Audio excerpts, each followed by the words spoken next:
Hitman 3 is sort of like our end game. This is where everything comes together. This is where the things you didn't realize meant something in Hitman 1 or 2 come to the forefront. Having those holy moments when we flip something on you and make something happen that you were not expecting, and then just keep moving to the next thing until you have that moment of, that's it. We wanted to bring back what was the essence of Hitman. And I think Hitman 3 to me is the dramatic conclusion of that. It is the end of a journey. It was always going to end like this. All your hard work, all your sacrifice, only sped up the process. So Hitman 3 is about closure on the storyline. It's a trilogy, and it's also, as hokey as it sounds, it's a love letter to our core fans. We are taking the beautiful locations, the level assigned, these awesome environments that we have, and inviting them to explore, to be creative, and do things that they haven't done before in a Hitman game. And we're twisting the formula along the way. We're all trying completely different things for what a format of a Hitman level can be, and that's super exciting. I think players will be really excited about that. We're definitely pushing the systems to what they can handle AI-wise and what the game can handle. We're trying constantly to find new ways to make a level exciting. And I don't think it can be pushed any more than what we're doing in Hitman 3.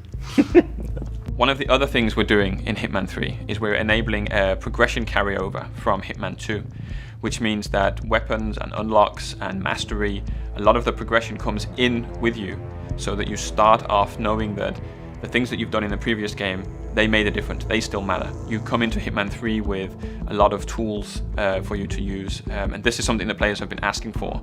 You will see elements of that in Hitman 3.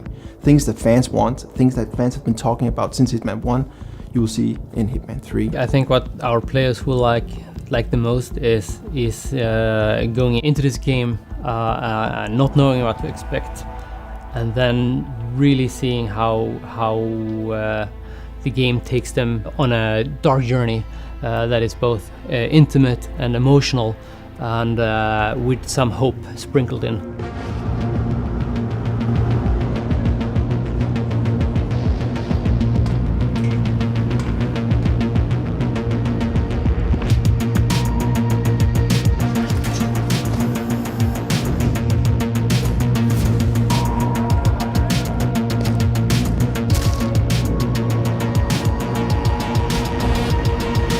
I think the tone of Hitman 3 is a little bit more dark than Hitman 1 and Hitman 2 was in the trilogy. And I think it's a little bit more contemplative. It's more intimate. There are things going on that now that we have been with the characters for so long, that I think are going to be interesting to the players to witness. Hitman 3 is clearly more dark and more brooding than the other two chapters, which in a way brings the game as a whole closer to the tone of the story. Yeah, I agree. I think the fact that it's a sandbox allows you to do some pretty crazy things that would seem weird if we put them in the main story. So the task of the main story is definitely to keep everything on the straight and narrow, if you will, and make sure that, okay, so we're establishing this dark spy thriller, so we need to make sure that that sort of comes through the whole experience.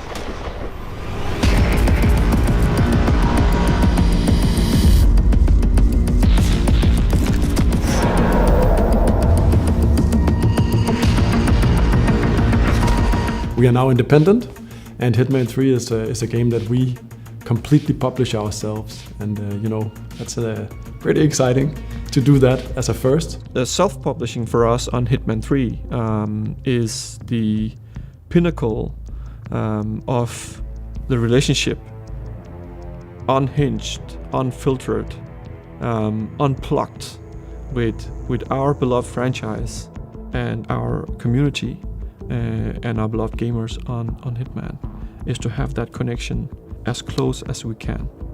When all is said and done, my hope is that the fans will love it as much as we do. There's so many people worked on this franchise for so long time that this has to be right. So, as I see it and what I've seen so far, I don't think it's not only going to be the best game of the trilogy, I think it's going to be the best Hitman game.